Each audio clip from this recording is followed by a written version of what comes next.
এই যে বড় বউ, ওকে নিয়ে পিরিত করলেই চলবে? এদিকে টেবিলের উপর যে এটো বাসনগুলো পড়ে রয়েছে সেগুলো মজা কষা করবে কে? হ্যাঁ, কটা ঝি চাকর আছে? যাচ্ছি মা। চলো না দিদি, আমিও তোমার সঙ্গে হাতে হাতে কাজ করি। ও বাবা, কি পিরিত রে! দেখবো দেখবো কত কাজ করতে পারো। দেখি তোমার বাবা মা কি গয়না পরিয়ে শ্বশুর বাড়ি পাঠিয়েছে। হ্যাঁ? গলার ওই দুটো সোনার না ইমিটেশন? আমার মা বাবা নেই, ছেলেবেলাতেই মারা গেছেন। ও, মা বাবাকে খেয়ে বসে আছো, ধন্যি মেয়ে। এখানে এসে আবার তো নতুন করে মা পেলাম। ও বাবা, কি কাব্য মারা কথা রে বাবা। না, খোলো দেখি হাতটা। দেখি দেখি দেখি দেখি, ছোট বউয়ের মুখখানা দেখি। তোকে আবার কি খবর দিল?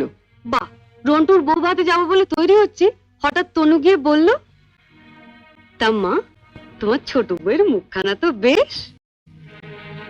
এই দেখ তো, ওর গলার হারটা সোনার না ইমিটেশন? এটা আমার মায়ের গয়না, মা মারা যাবার সময় মামার হাতে দিয়ে গিয়েছিলেন। এই সুটকেসে আরো আছে। দেখি দেখি দেখি, সরো সরো সরো না, বাপের বাড়ি থেকে কি আনলে দেখি।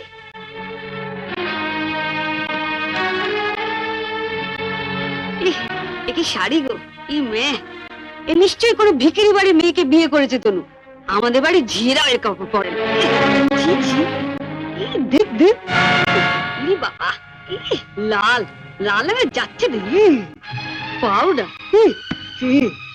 মা মা, আমি ঠিক বলছি মা, এ নিশ্চয়ই কোনো বস্তি বাড়ি মেয়ে, নইলে বিয়েতে কেউ এরকম শাড়ি দেয়? এই শাড়িটা কিন্তু বেশ। মা, আমাদের এখন আমাকে মানিয়েছে। খুব সুন্দর মানিয়েছে, ভালো, খুব সুন্দর। আমি এই শাড়িটা নিয়ে যাচ্ছি, রন্টুর বৌভাতে পরে যাব। শোনো, রাত্রিবেলায় ভালো করে আমি এসে সুটকেসটা ঘেটে দেখবো, কিছু যেন শরীর রেখো না, নজর রেখো। শাড়িটা রেখে যাও। রেখে যাবে মানে? শুনলে না, ও এটা পরে ওর বন্ধুর বউ ভাতে যাবে। বউ ভাতে যাবে? নিজের শাড়ি পরে যাক। বড়লোক বাড়ি বউ ভিকিরি মেয়ের শাড়ি ধরে টানাটানি করছে কেন? মা, মেয়ের কি চোপা গো, আসতে না আসতে। আমি বলছি শাড়িটা ছাড়ো।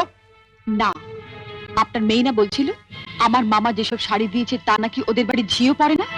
তামা, আপনি আপনার মেয়ের বিয়েতে এমন একটা শাড়িও দিতে পারেননি যেটা পরে রন্টুর বউ ভাতে যেতে পারে? আপনি তো দেখছি মা আমার মামার চেয়ে বেশি বিকিরি। কি কি বললে তুমি আমার মাকে? বুকে খুব বাজলো না? ঠিক আমার বুকে এমনি করে বেজেছিল যখন তুমি আমার পিতৃতুল্য মামাকে বিক্রি বলেছিলে। চুপ কর।